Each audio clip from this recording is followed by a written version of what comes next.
thing I'd like to talk about is choosing your attitude at work. And there's actually a lot of research done about this. And they say that there's a work attitude bell curve.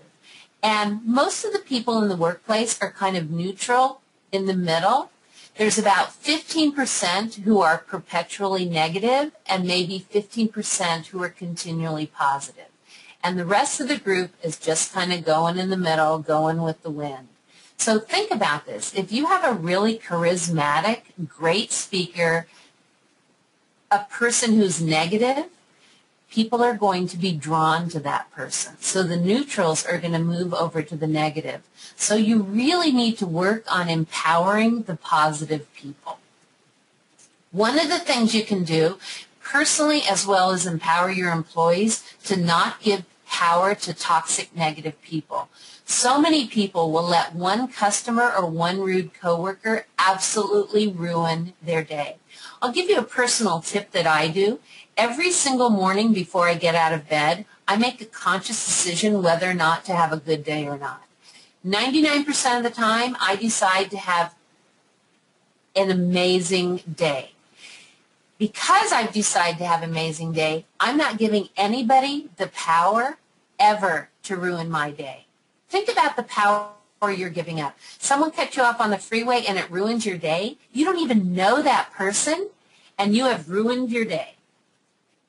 Another thing that's really common, especially when I am speaking to a live group and I'm speaking to a conference and I'm talking about dealing with bad attitudes, I see friends look at each other and kind of roll their eyes or glance at someone else. This is the point in the presentation where most people are thinking, it's so not me, but you know who it is.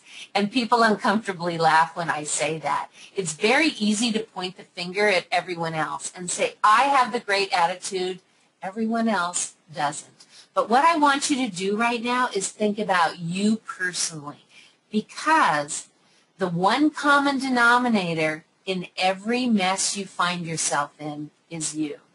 I had a gal come up to me after a training once, and it was kind of humorous. At the time, I was surprised, but now I really loved that she shared it with me.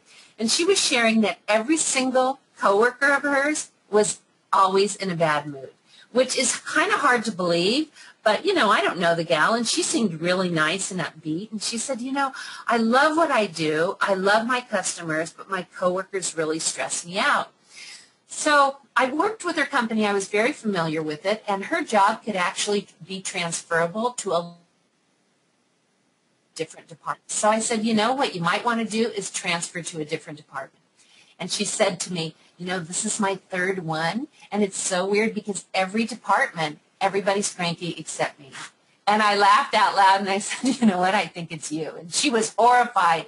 But, you know, it's not everybody else in the world. This is time where you need to look in the mirror.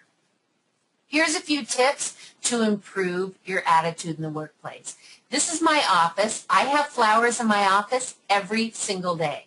This bouquet is from Trader Joe's, $3.99. I'm not telling you you have to go out and spend $50 on beautiful long stem red roses. Research shows that flowers in your office make you and other people happy. This is my phone. I know it's not going to work for everyone, but I will tell you it is virtually impossible to have a bad conversation when you are talking in this phone. This is my screensaver. Why do we have screensavers that are boring or don't make us smile? And I change it all the time because I look at it a lot. This is my boa tree. Again, something in my office that makes me happy. If I'm not having a good day, I have found personally that putting a bow on makes me happier. No, I have not done research on it. I'm just telling you what works for me. I have quotes all over my office. This is one of my favorites. Every day may not be good, but there's something good in every day. Create kindness rituals. I got this idea when one of the places I work, they have a gal who is a receptionist who has a beautiful garden, and she makes really nice little flower arrangements and brings them in. Well, people asked her to do it for them, and she wasn't able to do it. But what she decided to do is do something that they call a traveling bouquet. So she will bring in her floral arrangement and put it on someone's desk. And they have 1 hour to enjoy it, and then they need to move it to someone else's desk. And when you think about it, when we get flowers, we notice them immediately and love them, but then after a while you kind of forget you're there. And what a treat to come back to your desk and find a beautiful floral arrangement. Another idea that I heard about at a business that I absolutely love is called the Simple Pleasures file. And the receptionist showed me that in her file cabinet, she had one file folder and it just had smiles on it. And she pulled it out and explained it to me. Well, at holidays, they had the Secret Santa program in their office. And when the program was over, she collected all the worksheets that people wrote down, little things that made them happy on, and put them in her file. So that means that I can go up to her desk and I see that Mary's having a bad day. And I go through the file and I pull out Mary's sheet, and I see that Mary loves Snicker bars and she loves sunflowers. So I might go out during my break, buy her a Snicker bar, put it on her desk. Maybe I'll write a note, love you, maybe I won't. But regardless, imagine coming back to your desk and having something sit there that makes you happy, and you know someone took the time to go through the Simple Pleasures file to see what you like. I actually have something on my website that you can check out that I kind of compiled from all these Secret Santa lists that I found, something that you can use all year round.